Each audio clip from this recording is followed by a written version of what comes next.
ओम नमो भगवते वासुदेवाय।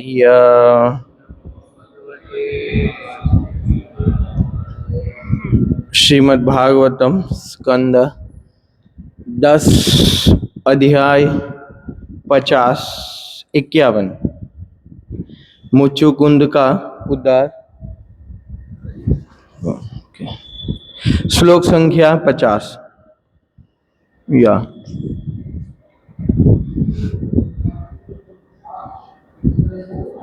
पूरा रथ हेम परिष्कृते चरण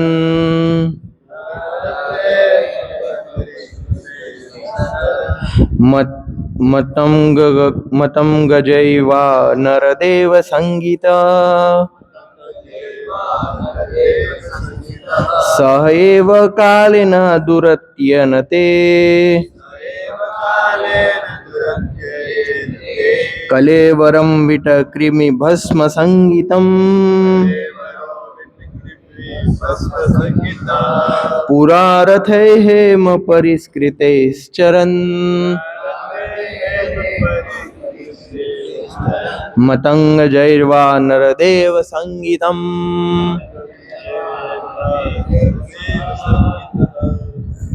स एव कालेन दुरत्येन ते कलेवरो विटकृमि भस्म संगीतम् पूरा रथे हेम परिष्कृतैश्चरन् मतंगजैर्वा नरदेव संगीतम् स एव कालेन दुरत्येन ते कलेवरो विटकृमि भस्म संगीतम्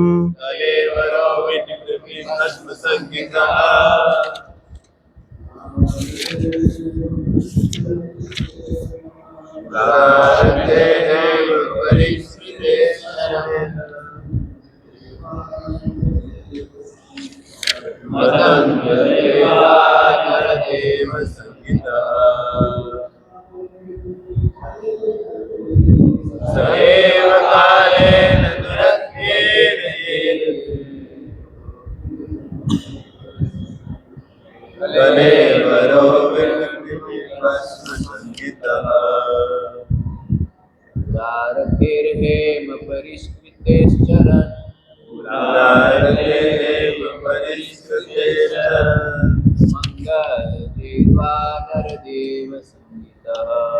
मंगलदेवा नरदेव संगीतः एव कालेन दुरत्ययेन ते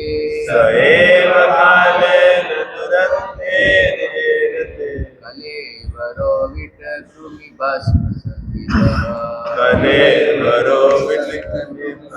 संगीतः पुरा रथे हेम परिष्कृतैश्चरन् मतंगजैर्वा नरदेव संगीतः स एव कालेन दुरत्ययेन ते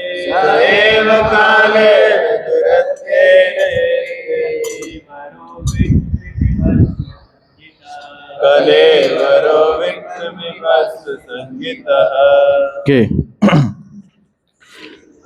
पूरा इससे पहले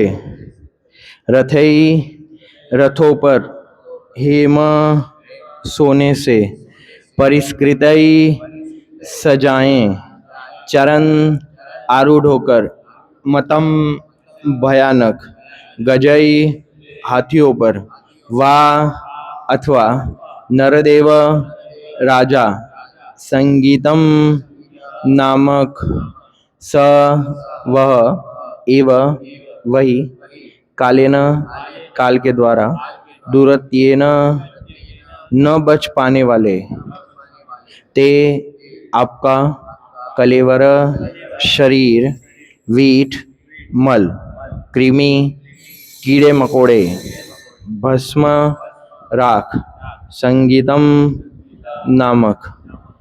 शब्दार्थ तथा तात्पर्य कृष्ण गुरुता मूर्ति अभय चरणारविंद भक्ति वेदांत स्वामी शिल प्रभुपाद के विनीत शिष्यों द्वारा अनुवाद।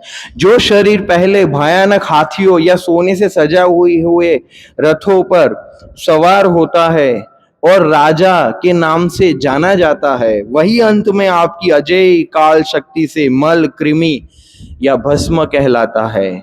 तात्पर्य: संयुक्त राज्य अमेरिका तथा अन्य भौतिक रूप से विकसित राष्ट्रों में मृत शरीर स्वच्छ ढंग से प्रसाधनों का लेप करके ठिकाने लगाए जाते हैं, किंतु संसार के अनेक भागों में वृद्ध, रुग्ण तथा दुर्घटनाग्रस्त मनुष्य एकांत में या उपेक्षित स्थानों में मर जाते हैं, जहां कुत्ते तथा सियार उनके शरीरों को खाकर मल में परिणित कर देते हैं। यदि कोई इतना भाग्यशाली होता है कि उसका शरीर को भूमि में दफनाया जाता है, तो छोटे छोटे कीड़े मकोड़े उस शरीर को खा जाते हैं। इसी तरह अनेक पार्थिव शव जलाकर भस्मीभूत कर दिए जाते हैं।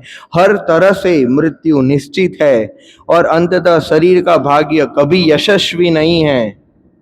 यही मुचकुंद के इस कथन का वास्तविक तात्पर्य है।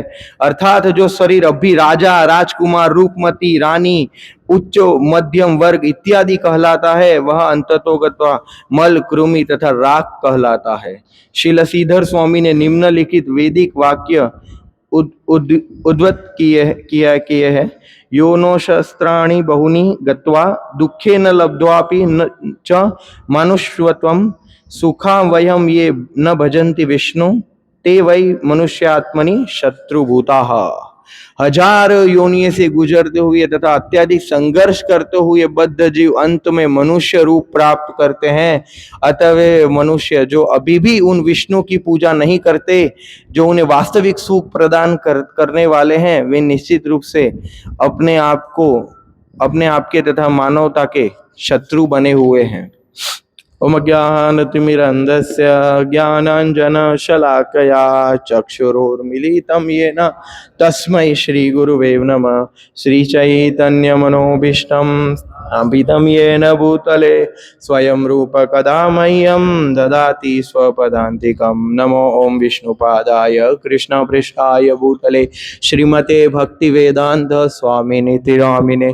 नमस्ते सारस्वती देवे गौरवाणी प्रचारिणे निर्विशेष शून्यवादी पाश्चात्य देशधारिणे।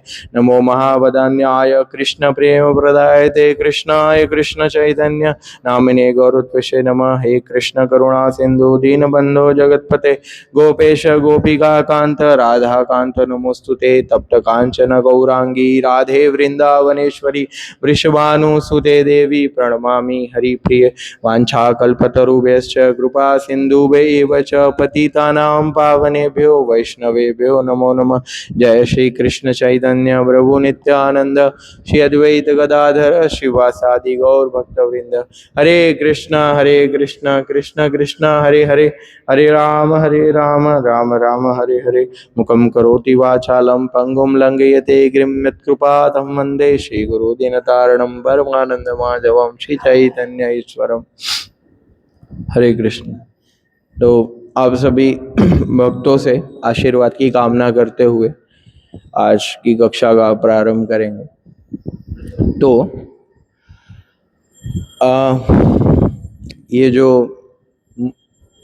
ये प्रसंग सबको पता ही है कि मुचुकुंद महाराज क्या कर रहे हैं। भगवान को जानने के बाद अपनी प्रार्थनाएं अर्पण कर रहे हैं। जैसे हमने पिछले सत्र में चर्चा किए थे कि भागवत में अलग अलग विषय वस्तु का संकलन है जो भागवत की सुंदरता को बढ़ाता है और भागवतम की जो प्रामाणिकता है उसको अत्यधिक रूप से श्रेष्ठ सिद्ध करता है। तो भागवत में अलग अलग विषय हैं, अलग अलग सेक्शंस है, अलग अलग थीम है। पर यदि बहुत सारे भक्तों से भी मैंने पूछा है और मेरा भी एक अनुभव है कि बहुत सारी चीज़ें हैं भागवत में, पर जो अलग अलग स्कंदों में जो महान महान जो भक्त हैं, भागवत के जो चरित्र हैं, उन्होंने वो जो भगवान को जो प्रार्थनाएं अर्पण करते हैं, वो प्रार्थनाओं में इतना रस है, वो प्रार्थनाओं में इतना भक्ति का भाव है, वो प्रार्थनाओं में इतना समर्पण है, और वो प्रार्थनाओं में वास्तविकता में इतना सटीक तरीके से, इतना सार रूप में ये भौतिक जगत का जो वास्तविकता है, ये जो माया जगत का जो नगण्य सत्य है, जो नकार नहीं सकते, माया कैसे जीव को भ्रमित कर रही है, वो सारी की मतलब सारी की सारी चीज, अलग अलग भक्त भगवान क्यों प्रकट होते हैं, भगवान का मनोभाव क्या होता है, या अन्य भक्तों का मनोभाव क्या होता है, और भक्त एज अ भक्त,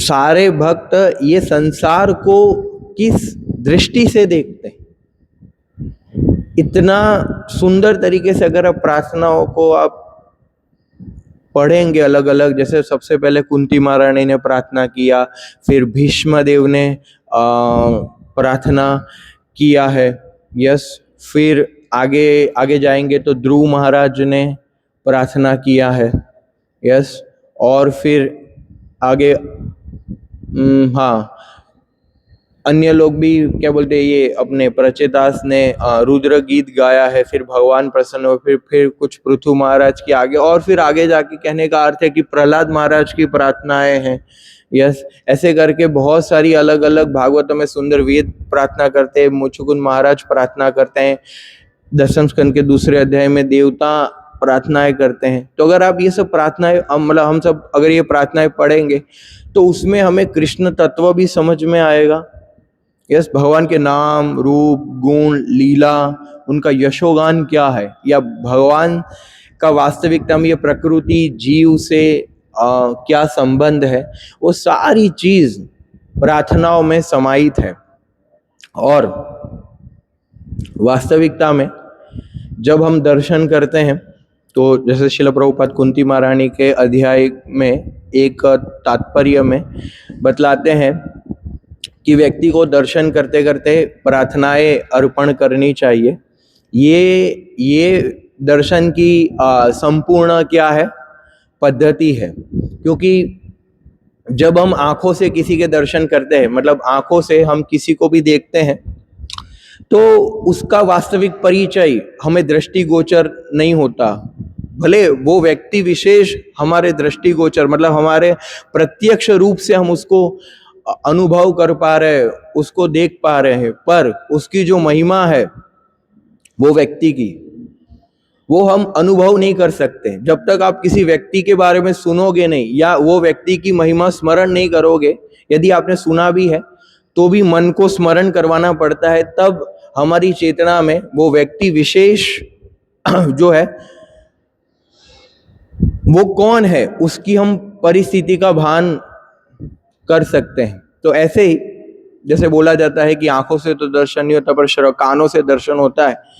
तो जब हम मतलब ये विज्ञान बता रहा हूँ प्रार्थनाओं का, तो जब हम साष्टांग दंडवत करते हैं, भगवान को हमारे सादर नमस्कार करते हैं, तब हम जब नमस्कार करते हैं तो नमस्कार तो म शब्द अपना अहंकार का सूचक है कि ममत्व का सूचक है, और न यानी कि म ज्यादा अपने आप को बड़ा मत बनाओ, न म यानी कि म को झुकाओ, क्या करो नमस्कार करो, यस। तो कहने का अर्थ है कि जब जीव अपना अहंकार झुकाता है तभी वो व्यक्ति भगवान के शरणागत हो सकता है। और ये पूरा क्या है लॉजिक है कि भाई क्या करो प्रणाम करो। इसलिए बहुत सारे मतलब भक्तों हमें तो सिखाया गया है, तो हम तो सदाचार है भगवान को देख के प्रणाम करना चाहिए, तो हम तो करते ही हैं प्रणाम, यस। मैकेनिकली तो मैकेनिकली, ये भाव से तो ये भाव से, दो जो भी है। पर जो बाहर से लोग आते हैं वो प्रणाम नहीं कर पाते हैं भगवान को। हाँ, हालांकि 2 हाथ जोड़ते हैं, इतनी छोटी विनम्रता तो है उनके हृदय में, बट वास्तविकता में यदि भगवान की परिस्थिति का किसी को भान हो जाए तो वो शरणागत होगा ही होगा। नहीं, जैसे हमने किसी की महिमा पता चल गई थी, अरे वाह वाह ये इतने महान है, तो हम क्या करते हैं, आपकी जय हो, आपको प्रणाम है, वाह वाह वाह वाह, यस। तो ऐसे ही व्यक्ति जब भगवान को नमस्कार करता है तो भगवान उसको क्या करते हैं, सारे पापों से मुक्त कर देते हैं। तो जब नमस्कार करके जब व्यक्ति खड़ा होता है तो उसके सामने कौन से विग्रह खड़े हैं, यस, तो सबसे पहले उनको प्रार्थना करेगा, मतलब भगवान के गुणगान करने चाहिए। फिर वो भगवान ने हमारे लिए क्या किया है, हमारे हृदय में उनका क्या कृतज्ञता है, वो कृतज्ञता व्यक्त करना चाहिए कि प्रभु आपकी वजह से, भक्तों की वजह से संग मिला या मिला, जो भी है कृतज्ञता व्यक्त करनी चाहिए। यस, भगवान के गुणगान करते हुए कुछ श्लोक याद करने चाहिए। यस, यदि एटलीस्ट स्टैंडर्ड है कि श्लोक नहीं तो अपने कुछ भाव व्यक्त करें। पर हम कुंती महारानी जो प्रार्थना ऑफर की, जो मुचकुंद महाराज प्रार्थना ऑफर कर रहे हैं, जो नाग पत्नी ने आगे जाके प्रार्थनाएं समर्पित की, जिसकी भी प्रार्थना हमें लुभाती हो, आकर्षित करती हो, वो भक्तों की प्रार्थना हमें याद करके भगवान को गजेंद्र की प्रार्थना यस अर्पण करके, फिर हमारी भगवान से क्या प्रार्थना है, मतलब हमारी क्या इच्छा है, हम किस लिए आए हैं। क्योंकि भगवान का एक नाम क्या है, वरदराज। भगवान क्या है, वर देने में सक्षम है या वर देने में एक्सपर्ट है। भगवान का हमेशा भाव रहता है कि कोई मेरे पास आए तो मैं इसकी हर एक मनोकामना क्या करूं, पूर्ण करूं। फिर जो भी हमारे हृदय के मनोभाव है वो व्यक्त करने चाहिए। तब जाके वास्तविकता में जब हम भगवान को प्रणाम अर्पण करेंगे, भगवान को प्रार्थनाएं अर्पण करेंगे, कृतज्ञता बताएंगे, तब वास्तविकता में हमें हमारी परिस्थिति का भान होगा कि अभी मैं कौन से स्तर पर स्थित हूं। और फिर वो परिस्थिति का भान करने के पश्चात जो हमारे हृदय में जो भाव उमड़ेंगे, जो भक्ति भाव हमारी चेतना में जागृत होंगे, वो भाव वास्तविकता में हमारे जो सोए हुए कृष्ण भावना है, मतलब हमारा जो सोया हुआ और खोया हुआ भाव है, जो हमारा भक्ति भाव क्या हो गया है, सो गया है और कहीं तो खो गया है। जैसे कभी कभी नहीं, हम माला खो जाती है या मतलब मिलती नहीं, तो इस तरीके से क्या है कि भाव कभी कभी खो जाते हैं, नो। तो ऐसे ही कृतज्ञता व्यक्त करके या प्रार्थनाएं अर्पण करके वो सोया हुआ भाव फिर से जीव भगवान की सेवा में रत हो सकता है। फिर से वो भगवान के साथ अपने संबंध का भान करके उस दिशा में प्रगति कर सकता है। यस, और वो चेतना से फिर बाहर जाएगा तो वो चेतना में व्यक्ति स्थित रहेगा।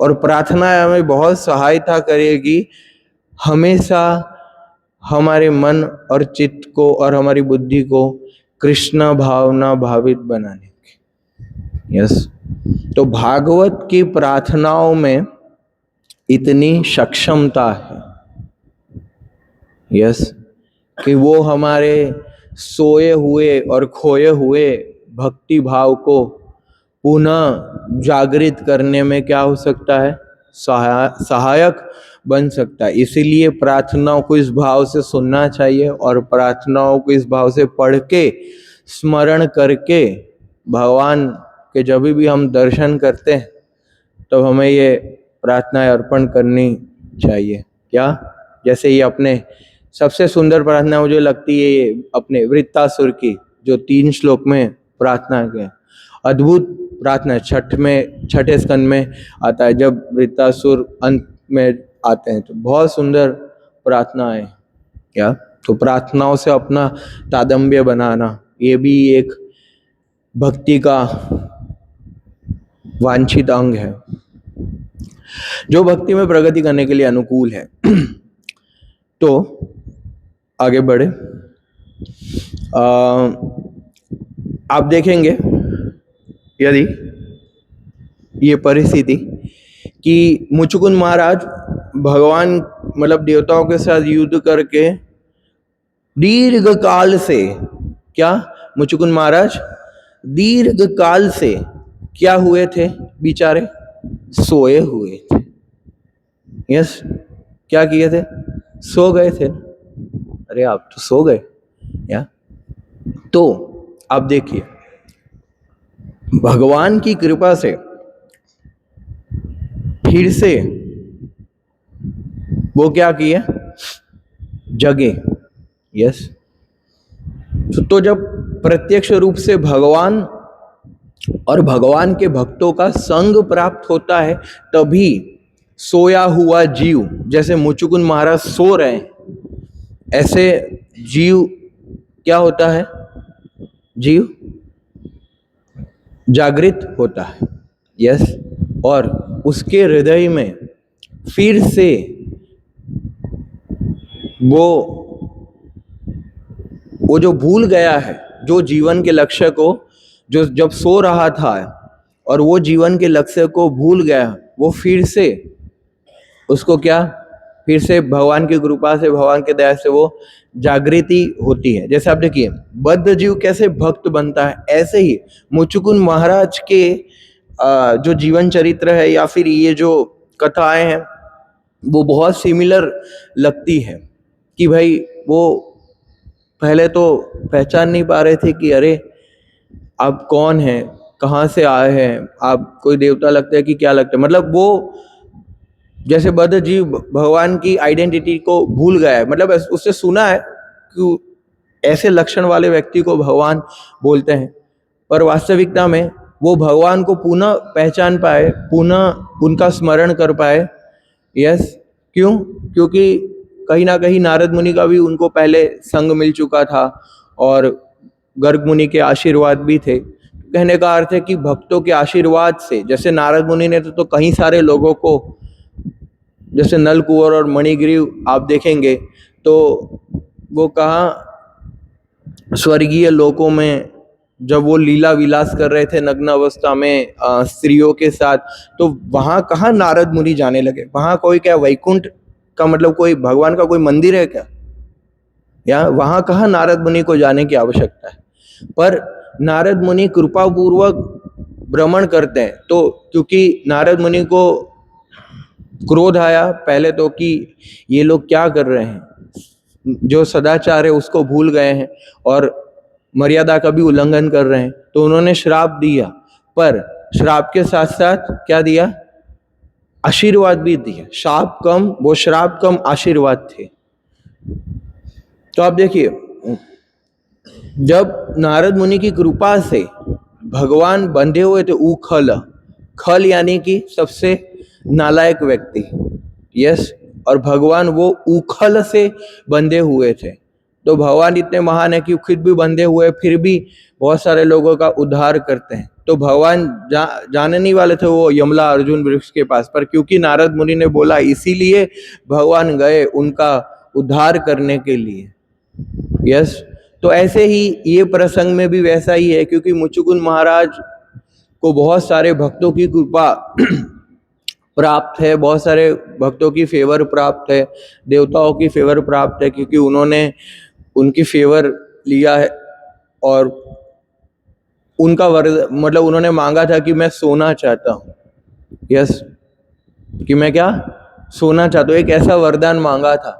इसीलिए भी फिर मुचुकुंद महाराज अपनी प्रार्थनाएं में कुछ अलग अलग मनोभाव व्यक्त करते हैं कि प्रभु मैं तो कैसे सोया हुआ व्यक्ति हूँ। इसीलिए आप देखिए ये श्लोक में अगर आप देखेंगे तो वो वास्तविकता में ये जो अगर आप ये मुचुकुंद महाराज की 45वें श्लोक से लेकर 53-54वें श्लोक तक ये जो 7-8 श्लोक में उनका जो वर्णन है, आप मोर और लेस देखेंगे कि ये जो भौतिक जगत की जो क्रूर सत्यता है, मतलब जीव माया से कितना भ्रमित है, इसके जब वो प्रार्थना करना चालू किया तो सबसे पहले स्त्री सुख और जो भौतिक भोग है उसकी इतना निंदा किया, और उसके बाद ये इसके अगले वाले मतलब कल के जो श्लोक आएगा उसमें भी वो स्त्री सुख की इतनी भर्त्सना करते हैं कि भाई वो ये क्यों ये उसको ये जीव को एक ऐसी सबसे तुच्छ प्रकार की इच्छा है कि वो ये शरीर को क्यों भोगना चाहता है?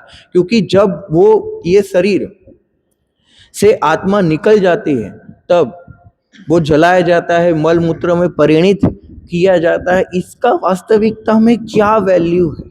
क्या वैल्यू है ये वास्तविकता में?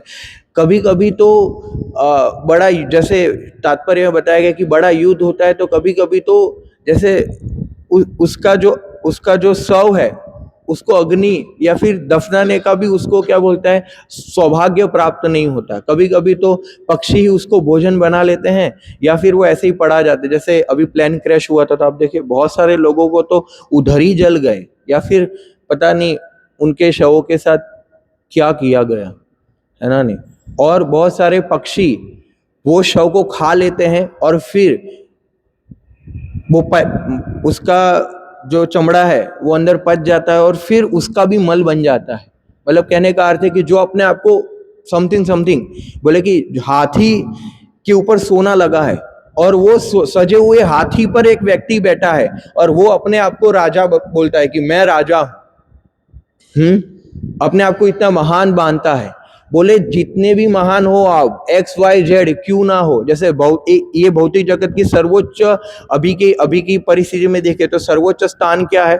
तो बोले अमेरिका का राष्ट्रपति बनना या किसी देश का प्रधानमंत्री बनना या कुछ बड़ी सत्ता में आना। तो बोले बड़ी सत्ता हो या छोटी सत्ता हो, जो भी हो, सबका एक ही गंतव्य स्थान है। वो क्या है? बोले कि मृत्यु अटल है, कुछ भी क्यों ना कर ले प्रयास। क्या है? मृत्यु अटल है। और मुचुकुंद महाराज वास्तविकता में अगर एक मनोभाव देखेंगे तो अपने प्रार्थनाओं से भक्तों को ये भी संदेश देना चाहते हैं कि भौतिक संसार में ये शरीर को या ये एग्जिस्टेंस को मेंटेन करने के लिए, ये भौतिक संसार में सरवाइव करने के लिए वो लोग कड़ी तपस्या करते हैं। इतनी तपस्या करते हैं कि भक्त जितनी तपस्या नहीं करते उससे भी ज्यादा तपस्या करते हैं। मतलब भौतिक जगत में कोई कुछ स्थिति को प्राप्त करने के लिए भी, मतलब ये संसार में कुछ भी प्राप्त करने के लिए तपस्या तो करना ही पड़ेगा। जैसे आप देखो हिरण्यकश्यप की जैसी किसी ने तपस्या किया है क्या? किसी भक्त ने नहीं किया। यस, आप देखिए, क्योंकि उन लोगों को बहुत सारे भौतिकतावादी इतने स्ट्रेस में होते हैं, एंजाइटी में, डिप्रेशन में आ जाता है इतना, पर फिर भी वो अपनी जो मानसिकता है, भोगने की जो मानसिकता, उसको इतना हृदय में भोगने की इच्छा है कि मुझे कितने भी कष्ट है, कितना भी हो जाए, मैं ये प्राप्त करके रहूंगा, मैं ये भोग को बस लेके रहूं। जैसे कुछ लोग चंद्रयान, हालांकि चंद्र पे नहीं गए थे, इधर उधर गए थे, पर फिर भी स्पेस में जाना, ये तो क्या मृत्यु जैसा ही है ना, कि वापस आएंगे नहीं आएंगे पता नहीं, पर फिर भी अपना नाम करने के लिए, कुछ डिस्कवर करने के लिए कितना रिस्क लिया। यस, उन्होंने। तो कहने का अर्थ है कि ये लोग इतनी तपस्या कर सकते हैं और इनकी तपस्या क्या है? जब काल आता है ना, सारी भस्मीभूत हो जाती है। सारा क्या है? उनकी सारी तपस्या, उनकी सारे उद्देश्य क्या राख हो जाते हैं। पर भक्ति क्यों महान है? भक्ति की प्रक्रिया इसलिए महान है कि इसमें स्वल्प, मतलब कहने का अर्थ है कि यदि किसी ने थोड़ा भी तपस्या किया है कृष्ण प्राप्ति के लिए या भक्ति में थोड़ा भी प्रयत्न किया है, उसका प्रयत्न भस्मीभूत नहीं होगा, उसका प्रयास स्वाहा नहीं होगा। यस, और उसको तो शाश्वत फल मिलेगा। पर ये भौतिक संसार में, जैसे नारद मुनि बताते हैं वेद व्यास जी को भी, कि ये भौतिक संसार में बहुत प्रगति कर ली तो भी क्या लाभ है। यस, और आध्यात्मिकता में थोड़ी भी प्रगति कर ली तो बोले तो भी क्या नुकसान है। यस, तो कहने का अर्थ है कि मृत्यु तो अटल है। यस, मृत्यु से कोई बच नहीं सकता। तो हम सबको बताते हैं भक्ति करना चाहिए। क्यों? बोले एक दिन तो एक दिन तो सब कुछ हमको छोड़ना ही है। एक दिन तो ये शरीर छूट ही जाएगा। जितना हम भौतिक बंधनों के लिए प्रयास करेंगे, बोले कि भक्ति करने का समय ही नहीं है, तो हम क्या समझाते हैं? बोले आप जो ये भौतिक संपदा इकट्ठा कर रहे हो परिवारजन के लिए, अपने लिए, वो सब इधर की इधर रहने वाले हैं, आपके साथ कुछ नहीं आने वाला है। तो वो जो समय भौतिक भोग में लगा रहा है, वही समय फिर क्या भक्ति में लगाए। यस, तो कहने का अर्थ है कि यदि हम देखें शास्त्रों में कि किसी ना किसी व्यक्ति, मतलब कहने का अर्थ है कि कभी ना कभी तो मरना ही है। जैसे पहले राजाओं के जमाने में लोग क्या सोचते थे कि देखो ऐसे भी मरना ही है, उससे अच्छा है कुछ कोई महान कारण, कोई यशस्वी कारण की वजह से हम हमारा शरीर छोड़े, मरना तो है ही। यस, तो कहने का अर्थ है कि हम शहीद कहलाएंगे। भगवान भी अर्जुन को एक पर्सपेक्टिव यही समझा रहे थे पारमार्थिक स्तर पर। गीता जब बोला उन्होंने, सॉरी पारमार्थिक नहीं, व्यवहारिक, एक आत्मा शरीर का ज्ञान पारमार्थिक है, और व्यवहारिक यानी कि अरे तुम्हें स्वर्ग प्राप्त होगा, तुम्हारा कीर्ति बढ़ेगा, वरना लोग तुम्हारी थू थू करेंगे। तो ये स्तर पे भी अगर हम लोग क्षत्रिय सोचते हैं कि ऐसे भी तो मरना तो है ही एक दिन, उससे अच्छा है कि भाई धर्म की स्थापना करते करते मर जाए या फिर कुछ अच्छे कारण के लिए मर जाए। तो ऐसा आप लोग सोचिए कि शास्त्रों में ऐसा कौन उदाहरण है कि जिन्होंने भगवान की सेवा करने के लिए अपने प्राणों की आहुति दे दी? हाँ, ऋषि प्रभु या जटायु। यस, तो रामनवमी नजदीक आ रहा है, तो महर्षि वाल्मीकि जी को प्रणाम करते हुए रामायण से ये जो जटायु का जो मरण प्रसंग है वो चर्चा करेंगे। पर वो चर्चा करने से पहले एक बैकग्राउंड सेट करना पड़ेगा कि आप सबको पता ही है कि भाई दशरथ महाराज से कैकेयी ने 2 वर मांगे और प्रभु रामचंद्र को वनवास हुआ, और फिर वन में भटकते भटकते बहुत सारे ऋषियों को मिले, और ऋषियों के सजेशन से, मतलब प्रभु आदर्श स्थापित करते हैं कि जीवन में कुछ भी करना है तो भक्तों से एडवाइस लेना बहुत ज़्यादा ज़रूरी है। तो वो सबसे एडवाइस लेके कहाँ रहे, तो सबने बोला कि ये आगे चित्रकूट पर्वत है, बहुत ही सुंदर जगह है। और फिर चित्रकूट से होते होते होते फिर वो कहाँ पहुँच गए? पंचवटी। और पंचवटी में क्या है, मतलब अभी तो नासिक बोलते हैं उसको, तो उधर पहुंच गए। तो जब उधर रह रहे थे पर्णकुटीर बना के, तो तब उधर ये वनवास का अंतिम 1 साल आने वाला था, 12-13 साल बीत गए हैं अभी। तब शूर्पणखा आई, और शूर्पणखा भगवान राम की सुंदरता से, जो मतलब भगवान राम का एक नाम है राजीव लोचन, मतलब बहुत ही सुंदर नेत्र वाले हैं और बहुत ही सुंदर काया है उनकी, तो उनसे आकर्षित हो गई। तो भगवान राम से शूर्पणखा ने विवाह प्रस्ताव रखा कि भाई विल यू मैरी मी। पता नहीं फूल ले गई होगी, नहीं ले गई होगी। यस, तो कहने का अर्थ है कि प्रभु ने बोला मैं तो रिजर्व्ड हूँ, और इधर तो मेरा क्या मर्यादा है। यस, तो मेरा भाई खाली है, उधर जाओ। तो भगवान क्या ऐसे भक्तों की परीक्षा करते रहते हैं कि सेवा में अगर थोड़ा उसको उर्मिला की याद आ रही हो तो ये अल्टरनेटिव देता हूं मैं उसको। तो लक्ष्मण के पास गई, तो लक्ष्मण जी को भी वही फूल दिया शायद, विल यू मैरी मी। तो लक्ष्मण जी बोले नहीं नहीं, मैं तो सेटिस्फाइड हूँ, हमारे पास ऑलरेडी करने के लिए बहुत कुछ है, आपको मैं समय नहीं दे पाऊंगा, और तुम मेरी पत्नी बनोगे तो तुम्हें दासी बनना पड़ेगा, क्योंकि मैं इनका दास हूँ, तो उधर जाओ। ऐसे तो ऐसे खेल रहे थे। तो शूर्पणखा का क्या था, उनका स्टेटमेंट था कि कुछ भी करने का, ईगो हर्ट नहीं करने का। या तो शूर्पणखा का ईगो हर्ट हो गया, या तो बोले कि अभी ये सीता गई है ना, बोले इसकी वजह से तुम मुझे रिजेक्ट कर रहे हो ना, मतलब ये आसुरिक मानसिकता का ऐसा ही होता है। यस, मैं नहीं तो ये भी नहीं, है ना, दोनों भाई बहन का ऐसा ही था। तो शूर्पणखा सीता को मारने आई, और प्रभु रामचंद्र ने फिर क्या इंडिकेशन दे दिया कि करो उसका हरि बोल। या तो फिर क्योंकि उन्होंने नाक कटाने वाला कार्य किया था, और स्त्री है, मर्यादा में करना पड़ेगा जो भी सब कुछ करना है वो, तो क्या कर दी, नाक काट दी।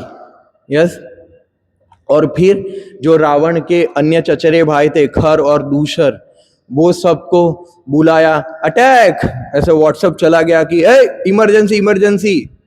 यस, तो फिर सारी सेना आ गई और वो रामचंद्र इतने विक्रमी है कि उन्होंने सबको एक ही बाण से सबका क्या कर दिया, हरि बोल कर दिया। यस, तो शूर्पणखा रोती रोती किसके पास पहुंचती है, उसके भाई के पास, कि भैया आप कैसे भाई हो, मतलब ऐसे सीधे जाके 20 मारा, प्रणाम बड़ाम कुछ नहीं, रोते रोते सीधी गई, है ना, कि आप ऐसे तो अपनी महानता की डींगे हाँकते रहते हो, मैं इतना महान हूँ, ये मैं इतना महान हूँ, कोई तुम्हारी बहन का ये नाक काट जाता है और तुम कुछ नहीं कर पाते हो। बोले कि किसने किया, बोले एक वनवासी एक राम है उसने किया। और शूर्पणखा ने कैसे प्रस्तुतिकरण किया, अपना दोष छुपा, ये भी आसुरिक मानसिकता है। यस, अपना भूल छुपाने के लिए फिर क्या किया उन्होंने, रावण की कमजोरी का सहारा लिया कि अरे उनके पास एक सुंदरी मिथिला की राजकुमारी सीता है, कितनी सुंदर दिखती है, मैं तो प्रपोजल लेके गई थी कि रावण मेरा भाई है, तुम इधर वनवास में रहने के योग्य नहीं हो, तुम रावण की लंका की महारानी बनने के लिए योग्य हो, मैं तो आपके लिए गई थी प्रभु, भैया आपके लिए गई थी, है ना। और उन्होंने गुस्से में आकर आपसे ईर्ष्यावश, आपसे गुस्सा होकर आपका नाम सुनकर मेरा नाक काट दिया। मेरा नाक नहीं कटा है, आपका भी कटा है और आगे जाके कट जाएगा अगर कुछ करोगे नहीं तो, जागो। यस, तो रावण बोले ऐसा, क्योंकि सीता माता की सुंदरता का इतना वर्णन किया, इतना वर्णन किया।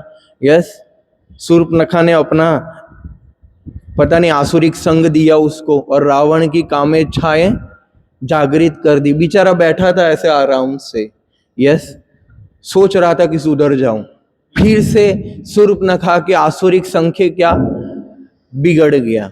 यस, तो योजना बनानी थी उन्होंने, यस, कि कैसे ऑपरेशन, यस, ऑपरेशन काम वासना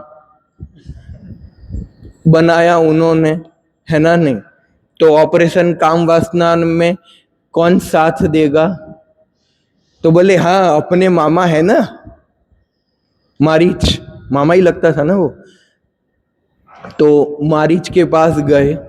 यस, बोले कैसे हो, ठीक है, आप आए, तो बोले कि आपकी एक सहायता चाहिए।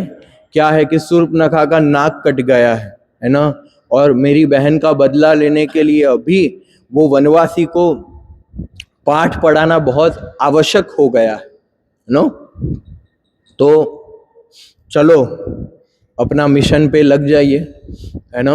आप, मेरे मन में एक योजना है, पता नहीं कैसे ऐसे लोगों को ये विचार आते ही क्या, कहाँ से है, ये सोचने वाली बात है, कितना जबरदस्त सोचा उन्होंने, या कि मारीच आप क्या, आपके पास तो योगिक सिद्धियां हैं, आप अभी राक्षस हो, फिर आप कुछ भी बन सकते हो, गेटअप, आपके पास तांत्रिक सिद्धियां है, तो आप क्या बनना, हिरण बनना, क्या बनना, हिरण बनना। मतलब आप रावण की स्ट्रेटर्जी देखो, जबरदस्त स्ट्रेटर्जी है। हाँ, उसने अनुमान लगा दिया था, क्यों मारीच को हिरण बनने का बोला, बोले कि सीता का स्त्री वाला स्वभाव है, और स्त्री क्या कुछ भी आकर्षण देखती तो ए मुझे चाहिए, ए मुझे चाहिए, हाँ ऐसे करेगी। और फिर तब तो क्या है कि स्त्री अपने आप को 30 मार खानी समझती थी। यस, तो जो भी चाहिए तो क्या पति पर आश्रित है, तो उसके पति राम को बोलेगी और राम जाएगा, और फिर मारीच क्या करेगा, राम का आवाज निकालेगा। यस, और फिर लक्ष्मण भी भागा भागा जाएगा, हाँ, और सीता अकेली, और फिर मैं ऐसा मैं अपने जो घृणित कार्य है वो मैं पूर्ण करूंगा, अपनी योजनाओं को सफल बनाऊंगा। यस, और ऐसे में सीता की सुंदरता का भोग करूंगा। यस, तो पूरा प्लान बताया। मारीच जी समझ रहे थे। मारीच जी ने बोला लो पानी पियो। और बिठाया, बैठो बैठो। देखो, मारीच ने अपना पहले का अनुभव सुनाया कि मैं भिड़ चुका हूं उनसे, है ना, और वो इतने दयावान है कि मुझे बख्श दिया था, है ना, तो फिर से मुझे उसमें नहीं जाना है ना। तो बोले कि तुम अपनी मृत्यु को क्यों बुला रहे हो, छोड़ो ना, तुम ऐसे यशस्वी हो, तुम ग्रह नक्षत्र के ऊपर से चलते हो, तुम ऐसे करते हो तो सूर्य अपना टेम्परेचर कम कर देता है, तुम चलते हो तो पृथ्वी डोलने लगती है। हाँ, तो इतना शांतिमय जीवन है जो तुम्हारा, रहो ना चुपचाप, क्यों तुम्हें ऐसे आ बैल मुझे मार करना है, क्यों भीड़ना चाहते हो, रहने दो ना उनको अपनी जगह पर, हैं, किसी और के साथ और के साथ ये अपनी वासना वासना खेल लो, इधर क्या उधर मत जाओ, है ना।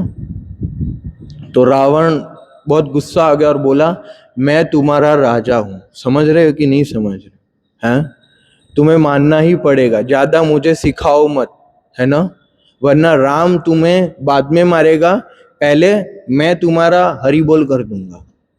तो दो ऑप्शन है तुम्हारे पास, या तो मैं बोलूं ऐसा करो, या तो मेरे हाथ से मरने के लिए क्या करो, तैयार हो जाओ। ये भी आसुरिक मानसिकता है।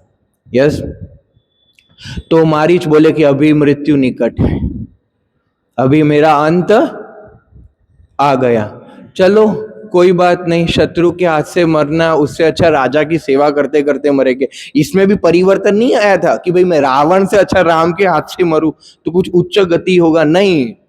उधर वाल्मीकि जी बताते हैं उसका यही मानसिकता था, क्या, कि राजा के हाथ से मरूं, है ना, तो फिर वैसे ही गति प्राप्त होगा। तो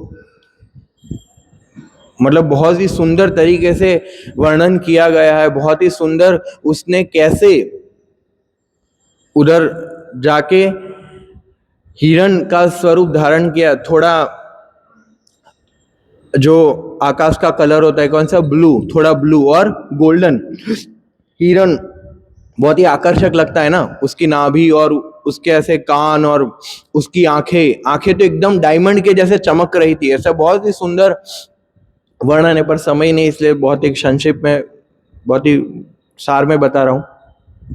आंखें इतनी सुंदर थी, पैर इतने सुंदर थे, ये सब थी। तो सीता माता क्या कर रही थी तब, प्रभु की सेवा के लिए पुष्प तोड़ रही थी। तो ऐसे ही गया, ऐसे ही उनका ध्यान केंद्रित हुआ कि अरे ये इतना चंचल हिरण, और जानबूझ के वो सीता के इर्द गिर्द क्या घूम रहा था। तो सीता माता, उधर वाल्मीकि जी बताते हैं कि सीता माता ने सोचा, वाह अमेजिंग, जबरदस्त है, नहीं। तो सीता माता ने क्या सोचा, मुझे चाहिए, ऐसा नहीं सोचा कि मैं माता कौशल्या को भेंट दूंगी। जब हम अभी, तो मैं बोला ना कि 1-2 साल ही बाकी है, यस, तो बोले हम उनके लिए क्या है, ये इसको ले लेते हैं और हम इसको अयोध्या के राजमहल में ले जाएंगे और उसको हमारा पालतू पशु बनाएंगे, ये हिरण को, और सभी लोग आनंदित हो जाएंगे। यस, तो सीता माता ने तो क्या सोचा, अपने परिवार के लिए ही सोचा था कि भाई हाँ, वो सबको कैसे आनंद आएगा, ये जबरदस्त है। तो इधर एक स्त्री का दुर्बल स्वभाव भी बताया है, और दूसरा क्या है, जो श्री वैष्णव है, तो श्री वैष्णव जो रामानुजाचार्य के जो 5 गुरु है, उन्होंने वाल्मीकि रामायण पे गोविंदराज भाष्य लिखा है, उसमें से बता रहा हूं कि जब तब तक सब सही चल रहा था, जब तक सीता माता प्रभु रामचंद्र की सेवा में लगी थी। जैसे ही प्रभु रामचंद्र से कुछ अलग भोग करने की इच्छा की कि वो मुझे हिरण चाहिए, यस, राम से कुछ अलग इच्छा की, तो वैसे ही क्या हुआ, 5 इंद्रिय, मतलब ऐसे 10 इंद्रियों वाला, ऐसे 5 कर्मेंद्रिय और 5 ज्ञानेंद्रिय और मन रूपी रावण, यस, शरीर रूपी लंका में क्या, सीता माता, जीव रूपी सीता माता को उड़ा के ले गया। यस, तो सीता माता बहुत ही ऐसे आकर्षित हो गई और चिल्लाने लगी, प्रभु राम सुनते हो, आप सुनते हो?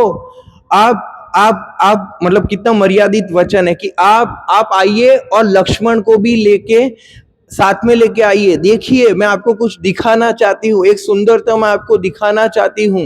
यस, तो सीता माता की इतनी आतुरता भरे आवाज सुनकर राम और लक्ष्मण चले गए सीता माता के पास और बोले, हाँ क्या हुआ? और जब ऐसे चिल्ला रही थी तो वो भाग गया।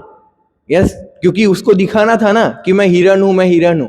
तो जैसे ही उनको दिखाया कि देखो वो भागता हुआ हिरण दिख रहा है, तो उधर बताया गया कि लक्ष्मण जी ने सोचा, नहीं नहीं नहीं नहीं नहीं, हिरण तो कभी ऐसे दिखते नहीं है। यस, और ऐसे तो बिल्कुल नहीं होते हैं, क्योंकि वो तो ऐसे थोड़ा मतलब अंतर्यामी भी है, पर क्योंकि मनुष्य का लीला कर रहे हैं, तो बोले ये कोई कब हो ना हो, ये राक्षस है। और वाल्मीकि जी तो इतने तक बताते हैं कि उनको पता चली गया था ये एक्चुअली मारीच है, पर इसने हिरण का रूप धारण किया है। पता नहीं ये किस उद्देश्य या किस मनोभाव से आया है, पर ये मारीच ही है। लक्ष्मण जी तो पहचान गए थे और प्रभु रामचंद्र भी पहचान गए थे कि ये कोई तो ये ऐसा हिरण नहीं हो सकता, ये तो क्या है, कोई ना कोई तो राक्षस है ही। यस, पर सीता माता अपने जीत पे अड़ी थी कि मुझे वो चाहिए, आप लेके आओ ना, मुझे वो चाहिए, लेके आओ ना। तो आप देखिए, तो प्रभु रामचंद्र क्यों गए? प्रभु बोल सकते थे ना, इसमें क्या रखा है, उसकी सुंदरता और मैं सुंदर नहीं लगता हूं क्या? मेरी ओर देखो। तो तब वो सिद्धांत प्रतिपादित करते हैं कि अगर ये गृहस्थ आश्रम का कर्तव्य है गृहस्थों का, कि अगर पत्नी कोई भी इच्छा करे, यस, तो एक्चुअली पति को यथासंभव यथाशक्ति उसको पूर्ण करना चाहिए। तो प्रभु रामचंद्र ये मनोभाव से लक्ष्मण को बोले कि लक्ष्मण, सीता बहुत कम बार इतनी आतुरता से कुछ मांगती है ना, तो उसको संतुष्ट करना क्या है, हमारा कर्तव्य है। और हो सकता है कि वो राक्षस होगा तो उधर ही उसको उसका हिसाब कर देंगे और बोल देंगे वो तो राक्षस था, और नहीं हुआ तो पकड़ के लेके आएंगे। यस, तो तुम इधर रहो, मैं आता हूं, और जब तक मैं ना आ जाऊं तब तक सीता के पास से हिलना मत। मैं क्या कर रहा हूं, आ रहा हूं। यस, तो ऐसे प्रभु रामचंद्र चले गए, और जैसे ही चले गए तो मृग भी भागा अंदर अंदर तक, बहुत ही दूर दूर तक वो ले गया। और प्रभु रामचंद्र समझ गए कि हिरण होता ना तो मैं एक ही उसको निशाने पे लगता और वो पकड़ में आ जाता, पर ये राक्षसी है। यस, तो जैसे ही प्रभु रामचंद्र ने क्या किया, निशाना साधा, वैसे ही योजना के अनुसार रावण उधर क्या अपना छिप के बैठा था। यस, तो अभी अपना वो ओरिजिनल भद्दे स्वरूप में जाता, यस, तो सीता माता तो भाग जाती या फिर आती नहीं। यस, तो उसने क्या किया, साधु वेश धारण किया। उनको पता था कि इधर बहुत सारे साधु आते जाते रहते हैं, और क्षत्रिय कुल से हैं तो क्षत्रियों का धर्म होता है ब्राह्मण को भिक्षा देने का। तो योजना के अनुसार मारीच ने क्या आवाज निकाला, है ना, लक्ष्मण सीते बचाओ बचाओ।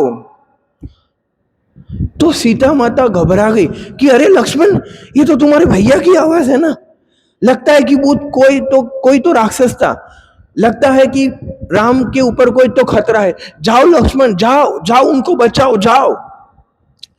तो लक्ष्मण बोले, रिलैक्स, प्रभु को कुछ नहीं हो सकता, वो आपको भी पता है वो कौन है। यस, उनको कुछ नहीं हो सकता, ये तो राक्षस उनकी आवाज निकाल रहा है। पर सीता माता का एक स्त्री स्वभाव भी है, तो बोले, क्या रिलैक्स, मुझे नहीं लगता कि वो मायावी कोई आवाज है या फिर कोई भी राक्षस है। तुम्हारा कर्तव्य अपने भाई को बचाने का, जाओ ना, इधर क्या खड़े रहने के लिए इधर आए थे? बड़े पैमाने पे मैं भी आऊंगा, मैं भी आऊंगा। तो अभी जाओ बचाओ, वन में आए हो तो बोले कि नहीं, मुझे प्रभु ने बोला आपसे हिलोन, इधर बहुत खतरा है, आप समझो, आप सुरक्षित नहीं हो। वो अपनी रक्षा करने के लिए मतलब योग्य है, प्रभु समर्थ है, छोड़ो। तब सीता माता थोड़ा गुस्से से और दुख से बोली, अभी समझी, तुम मेरा इधर भोग करने के लिए आए हो, यही तुम्हारी योजना थी ना कि राम चले जाए और तुम मेरा भोग कर सको, हैं पापी। तो लक्ष्मण को इतना दुख हुआ कि मैंने जिनका आज तक मुख के दर्शन नहीं किए, मैं नीचे अपने चरण ही देखता हूं, मैं सीता माता बोलता हूं, माता, और इन्होंने मुझे इतना कठोर वचन किया। क्योंकि यदि कोई पुरुष किसी वीर को या फिर किसी को कटु वचन बोलता है ना, तो थोड़ा दुख लगता है, पर इतना दुख नहीं लगता। पर जब स्त्री किसी को कटु वचन बोलती है, वो हृदय को लग जाता। यस, पर हालांकि लक्ष्मण के अंदर ऐसा अहंकार नहीं था, पर कहने का अर्थ है सीता ने इतना दुखी होकर बोला, इतना गंभीरता से बोला, इतना रोते हुए बोला। तो फिर बोले कि ठीक है, आप इधर ही रुकिएगा, कहीं जाइएगा मत, अपनी रक्षा कीजिएगा, मैं आपकी आज्ञा के अनुसार जाता हूं। पर ये भी हो सकता है, लक्ष्मण बोल के गए थे कि हो सकता है कि मैं वापिस आऊं और आप इधर ना मिलो। मतलब सीता माता को हर दृष्टिकोण से समझाने का प्रयास किए, पर सीता माता समझी नहीं। और वाल्मीकि रामायण में लक्ष्मण रेखा का वर्णन नहीं आता है, तो इसलिए मैं वो बोलूंगा नहीं कि रेखा खींच के चले गए। तो भागे लक्ष्मण, है ना, और राम वो आवाज से समझ गए कि ये राक्षस योजना ही थी। हो सकता है कि सीता पर कोई ना कोई खतरा है, हो सकता है या तो राक्षस ने सीता को मार दिया होगा और लक्ष्मण को हानि पहुंचा दी होगी, या तो वो उठा के ले गए होंगे, कुछ ना कुछ तो मचा ही होगा। तो ऐसे ही प्रभु रामचंद्र इतना मतलब उधर भगवान रामचंद्र के इतने बहुत ही डिटेल में मनोभाव बताए हैं, इतने सुंदर मनोभाव बताए हैं कि भगवान मतलब इतना एंजाइटी में चल रहे थे कि अरे कुछ अनहोनी ना हो गया, कुछ अनहोनी ना हो गया। इतना घबराते बस भाग रहे थे। तो सामने देखा तो क्या है, अरे ये कहां से आ रहा है ये लक्ष्मण, मैंने तो उसको उधर रखा, ये इधर कहां आ रहा है। अरे भाई क्या, क्यों आ गए, वो सीता के पास कौन है। बोले हमने आपकी आवाज सुनी। बोले कि मुझे पता है कि उसने गलत आवाज निकल, पर मैंने तुम्हें बोला था ना कि तुमने मेरी आज्ञा का अवज्ञा क्यों किया लक्ष्मण, ऐसा क्यों किया, तुम्हें पता नहीं चला कि ये इधर परिस्थिति क्या है, तुम परिस्थिति का आकलन भी ठीक से नहीं कर पाए क्या। तो प्रभु आप सुनो, मैंने तो आपकी पत्नी माता को बहुत अच्छे से समझाया था, बोला कि नहीं है, पर उन्होंने मेरे पर कितना गंभीर आरोप लगा दिया कि बात मत पूछिए। और प्रभु राम को पता था कि ऐसा ही कुछ हुआ होगा। सीता ने उसको इमोशनल ब्लैकमेल करते हुए कुछ भी साम दाम दंड भेंट करके उसको भेज दिया है इधर। यस, तो बोले कि कोई बात नहीं, अभी चलो। तो भागते भागते क्या बोलते हैं, वो तो चले गए, पर अभी कैमरा फिर से इधर आएंगे, उधर अभी सीता माता की कुटीर में क्या होता है फिर से उधर जाएंगे। यस, तो लक्ष्मण जैसे चले गए तो इधर कौन आया, हाँ आए फिर रावण जी साधु वेश में, यस, भिक्षा मांगने के लिए। तो माता ने बोला कि बैठिए, आपके पास मैं भिक्षा लेके आता हूँ। तो वो सीता माता को देख के इतना मोहित हो गया। बोले शूर्पणखा ने बोला था ना, ये तो इधर शूर्पणखा ने तो बहुत थोड़ा ही वर्णन किया, तो ये तो इससे भी जबरदस्त है, वाह, आना सफल हो गया। और इसको अगर मैं ले नहीं पाया तो मतलब मैं आगे फिर जीवन में खुश नहीं रह पाऊंगा। वाह वाह वाह, क्या सुंदरता। यस, आना सफल मतलब हो गया। यस, तो मैं उसको कैसे लेके जाऊंगा। तो सबसे पहले तो प्रलोभन, स्त्री को मोहित करने का प्रलोभन दिया उसने। सीता माता जैसे भिक्षा लेके आई, बोले कि तुम इतनी सुंदरी हो, यस, तो तुम इधर रहना तुम डिजर्व नहीं करती हो सीता। यस, तुम बड़े बड़े महलों में मतलब तुम्हें रहना चाहिए, ये वन में कहाँ तुम्हारी जैसी सुंदर स्त्री रहती है। तो सीता माता ने सोचा होगा कि ये तो साधु ऐसे ही बोल रहे होंगे। तो उन्होंने पूरा समझाया कि मैं राम की भार्या हूँ और पूरा अयोध्या का अरण मतलब जब उनको वनवास होता है वो सब कारण सब बता दिए कि हम ये परिस्थितियों की वजह से हम इधर रह रहे हैं। पर मैं बोले इधर बहुत ही अत्यधिक प्रसन्न हूँ। तो फिर रावण ने सोचा कि चलिए फिर अभी ओरिजिनल आइडेंटिटी बता ही देते हैं अपना। तो रावण अपने मूलभूत स्वरूप में आया और सीता को बोला कि देख मैं दशानंद रावण हूँ, है ना, नहीं तुम मेरे साथ बहुत ही प्रसन्न रहोगी, तुम मेरी रानी बनो, राम को छोड़ दो, ये वनवासी ये भिखारी तुम्हें क्या दे सकता है, मैं तुम्हें सारे सुख संपन्न सुखों से मतलब क्या बोलते विभूषित करूंगा, सारे सुख तुम्हें दे दूंगा, तुम चलो मेरे साथ चलो। माता बोली कि नहीं, मैं एक पति मतलब मैं खाली राम के अलावा मैं किसी के साथ नहीं आना चाहती, तुम जाओ इधर से, मुझे तुम्हारे साथ नहीं आना, मैं इधर प्रसन्न हूं। तो बोले कि मुझे बल का प्रयोग करना पड़ेगा। सीता माता बोली मैं नहीं। तो सीता माता भागने का प्रयास कर रही थी, पीछे वाला पग पीछे वाला उनका चरण एक हवा में था, ऐसे करके वो जैसे ही भाग रही थी ऐसे ही उसने रावण ने सीता माता को मतलब ऐसे हाथ से पकड़ लिया। बोले कि नहीं अभी मैं तुम्हें नहीं जाने दूंगा, तुम्हें मेरे साथ चलना ही पड़ेगा, चलना ही पड़ेगा। बहुत इतना समझाया तो भी सीता माता मतलब नहीं मानी और बहुत ही सीता माता ने उसको रावण को भला बुरा बोला, बहुत बोला कि तुम अपने विनाश को, तुम्हारी मृत्यु को तुम आमंत्रित कर रहे हो, रावण चले जाओ, जब राम और लक्ष्मण को पता चलेगा तब तुम इधर से जीवित नहीं बच पाओगे। तो वो बोले कि देखता हूं कौन क्या कर लेता। ऐसे करके वो अपने विमान पुष्पक भी दिखाया। वो वाल्मीकि जी वर्णन करते हैं, हाथ पकड़ते पकड़ते उसने उसको पुष्पक दिखाया, देख कितना सुंदर है, देख इतना सुंदर तुम्हारे पास है क्या, मतलब गाड़ी बंगला मकान बैंक बैलेंस सब दिखा दिया, रिकॉर्ड सब दिखा दिया कि चलो चलो चलो। फिर भी सीता माता इतना विलाप कर रही थी, आप देखो मतलब वो वास्तविकता में अगर सीता माता कि मन में अगर उसके लिए कुछ पॉजिटिव मनोभाव भी होते ना, तो जैसे मान लीजिए कि हम किसी व्यक्ति को अपना बनाना चाहते हैं, ठीक है, पर उसकी दुर्दशा देखते हुए हम क्या बोलते हैं, ठीक है रहने दो। पर ये तो इतना काम से इतना अंध हो गया था, काम की वासना में, मतलब ये वासना ये रजोगुण व्यक्ति के मनोमस्तिष्क पर इतना गलत दुष्प्रभाव डालता है कि व्यक्ति गलत सही भूल जाता है और काम वासना का साक्षात स्वरूप रावण उसको रावण इतना मोहित हो गया कि नहीं ये मैं करके ही रहूंगा। तो कहने का अर्थ है कि सीता माता नहीं आना चाहती थी, फिर भी जबरदस्ती उसको अपने मतलब सीता माता को जबरदस्ती भागने का माता ने बहुत प्रयास किया, पर फिर भी क्या वो रावण जबरदस्ती बलपूर्वक पकड़ के पुष्पक विमान पे उड़ के ले गए। तो सीता माता इतना चिल्ला रही थी, इतना रो रही थी, राम लक्ष्मण बचाओ बचाओ बचाओ, मतलब वृक्ष भी इतना रो रहे थे।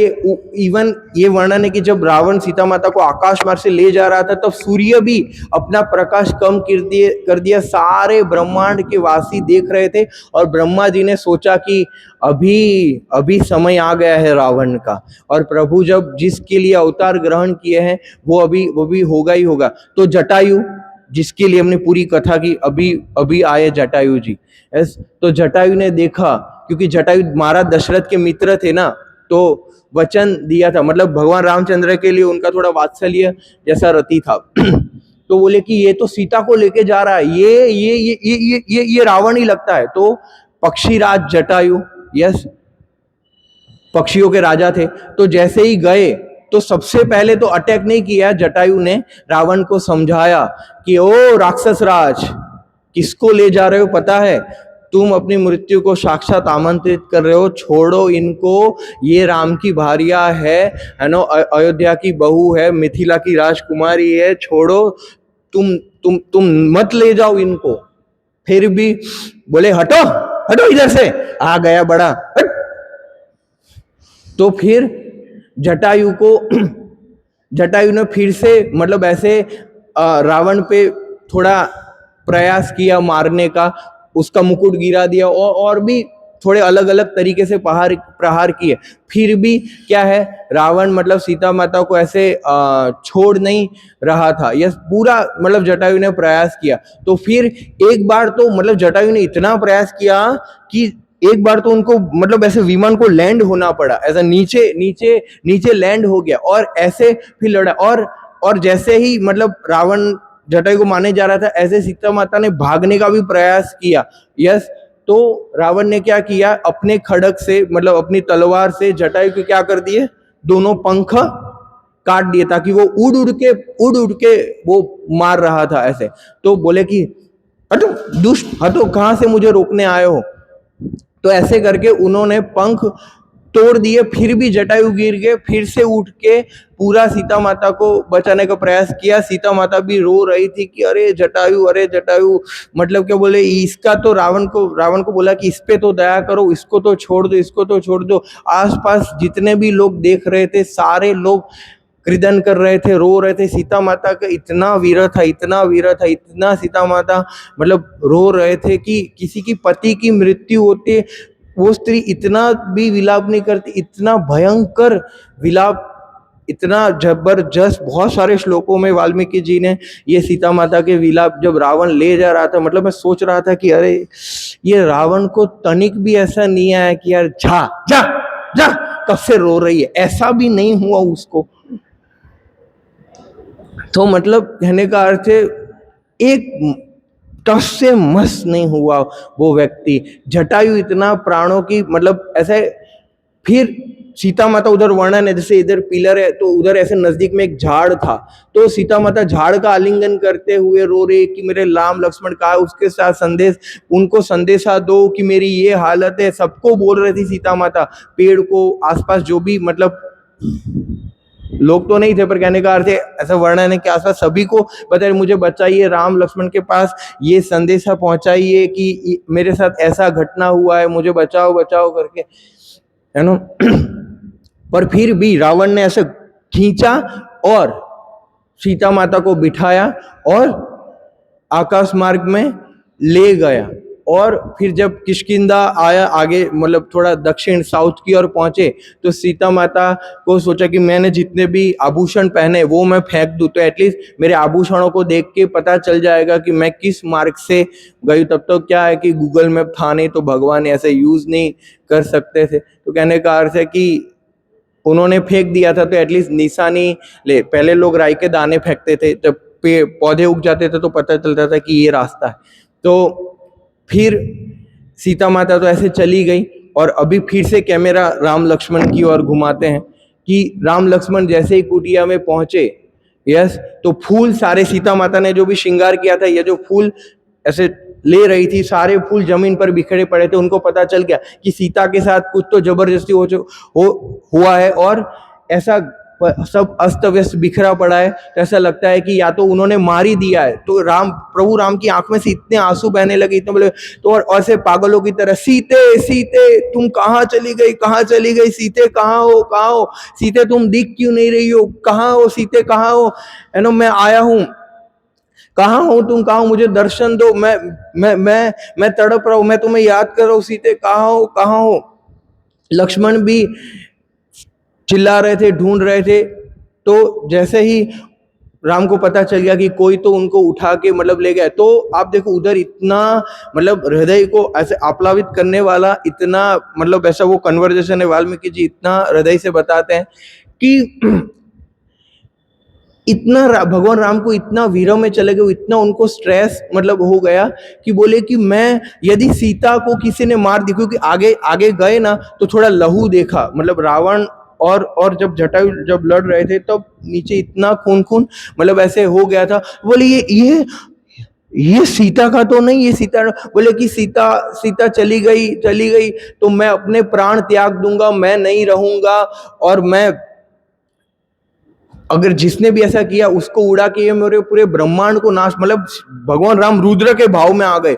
बोले कि मैं सबका विनाश कर दूंगा, ये कर दूंगा, वो कर दूंगा, और मैं खुद भी अपने प्राण त्याग दूंगा। मेरी प्राण प्रिया, मेरी भार्या सीता चली गई। इतना इतना वीर, इतना इतना मतलब समय नहीं, इसलिए मैं बहुत वर्णन नहीं कर रहा हूँ, पर कहने का अर्थ है कि इतना विलाप कर रही थी, इतना विलाप कर, बहुत ही डिटेल में उनके विलापों का वर्णन है। तो आप देखेंगे ऐसा लग रहा है कि लक्ष्मण जी प्रभु रामचंद्र के भाव में आ गए और प्रभु रामचंद्र लक्ष्मण के भाव में आ गए, दोनों ने अपने भाव एक्सचेंज कर लिए। क्योंकि जब ऐसा गुस्सा और ऐसा फ्रस्ट्रेट तो लक्ष्मण जी जल्दी हुआ करते थे, पर अभी भगवान राम हो गए तो लक्ष्मण जी काउंसलिंग दे रहे हैं प्रभु रामचंद्र को कि प्रभु ऐसा मत सोचिए, आप थोड़ा मतलब आप इतने मर्यादा पुरुषोत्तम है और आपको ये ऐसा शोक प्रभु मतलब ऐसा शोभा नहीं देता, आप इतना विलाप मत करो।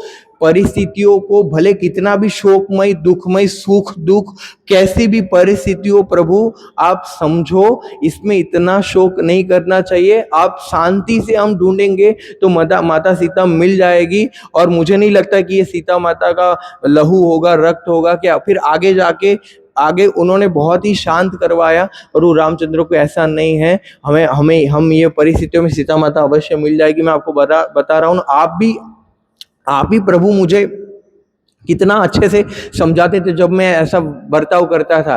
तो आप अभी प्रभु शांत रहो और आप मतलब क्या बोलते हैं थोड़ा वो रखो, हम सीता माता को ढूंढ लेंगे। और बहुत सांत्वना दी। तब प्रभु रामचंद्र थोड़ा ऐसे सभान अवस्था में आए, अपने वो वाले वीरव वाले भाव से बाहर निकले। मतलब भक्तों को भगवान का वीरव होता है तो भगवान को भी भक्त का इतना वीरव होता है कि बात मत पूछो। तो कहने का अर्थ है कि इतना विलाप कर रहे थे, फिर थोड़े शांत हुए, आगे जाके देखा तो जटायु पड़े हुए थे। और आप देखो अभी तक जटायु ने शरीर नहीं छोड़ा था, किस आशा में पता है, ऐसा दिखाने के लिए नहीं, देखो हमने भी आपके लिए कुछ किया है ना, पर इस मनोभाव से कि सीता माता को कौन उठा के लेके गया और किस दिशा में उठा के लेके गया, मैं प्रभु राम को संदेशा दूं और उनको देखते देखते उनकी उपस्थिति में मैं शरीर छोड़ना चाहता हूं। तो जैसे ही गए तो प्रभु रामचंद्र और मतलब थोड़ा शांत किया था तो फिर से वो हो गए एकदम शोकाकुल की अरे मेरे पिता, क्योंकि प्रभु रामचंद्र जटायु, क्योंकि दशरथ महाराज के मित्र थे ना वो, तो जटायु वृद्ध भी थे तो उनको पिता मानते थे कि अरे मेरे पिता समान दशरथ मतलब मेरे पिता समान दशरथ महाराज समान ये जटायु को क्या हुआ। तो जटायु बोले कि मैंने सीता को बचाने का मतलब मेरी पुत्री सीता को बचाने का बहुत प्रयास किया, पर ये राक्षस रावण उसको ले गया। और उधर वर्णन है, वाल्मीकि जी सुनाते हैं कि भाई जटायु मुख से इतना रक्त बह रहा था, इतना वो हो रहा था, पंख सारे कट गए थे, ये सब हुआ था, फिर भी वो बताने का प्रयास कर रहे थे। और प्रभु रामचंद्र ने अपनी गोद में उनका सर ले लिया था और बहुत ही उनको शांत मतलब ऐसे जटायु को पूछ रहे थे कि किस और सीता को ले गया, वो किस और सीता को ले गया, जो उनकी इच्छा थी बताने की वही पूछ रहे थे। तो बोले कि एक्चुअली क्या है कि मैं बचा नहीं पाया, पर वो सीता को दक्षिण की ओर ले गए हैं। और तब वाल्मीकि जी उधर वर्णन करते हैं कि जितना शोकाकुल, जितना शोक प्रभु रामचंद्र को सीता से उनका जो विच्छोह हो गया था, सीता माता के विरह में वो जितना शोक थे, उनको जितना उनके हृदय को दुख हुआ, उतना ही वो ही लेवल का दुख जब जटायु ने प्राण छोड़े, या फिर जब जटायु की ये अवस्था देखकर दोनों जटायु की ये अवस्था देखकर जब जटायु ने प्राण छोड़े, तब ये दोनों देखकर वास्तविकता में प्रभु रामचंद्र को इतना ही दुख हुआ जितना सीता माता चली गई। तो ये बहुत ही सुंदर प्रभु रामचंद्र के मनोभाव है। और प्रभु रामचंद्र के गोद में इतना महान सौभाग्य है कि प्रभु के दर्शन करते करते जो बड़े बड़े योगियों को, बड़े बड़े लोगों को, इवन दशरथ महाराज को भी ये अवस्था प्राप्त नहीं हुई जो जटायु को अवस्था प्राप्त हुई कि भगवान रामचंद्र के उपस्थिति में जटायु ने अपने क्या किए, प्राण त्यागे। यस, तो कहने का अर्थ है कि फिर उधर वर्णन है कि भगवान रामचंद्र ने स्वयं मतलब जटायु का अंतिम संस्कार किया, पितृ तर्पण किया और जटायु को वरदान दिया कि तुम मेरे जो शाश्वत जहाँ जहाँ मतलब क्या बोलते हैं शाश्वत रूप से आनंद है, वो धाम को तुम प्राप्त करोगे और सदा उधर ही निवास करोगे। और कहने का अर्थ है कि भगवान रामचंद्र ने स्वयं अप्रिशिएट किया।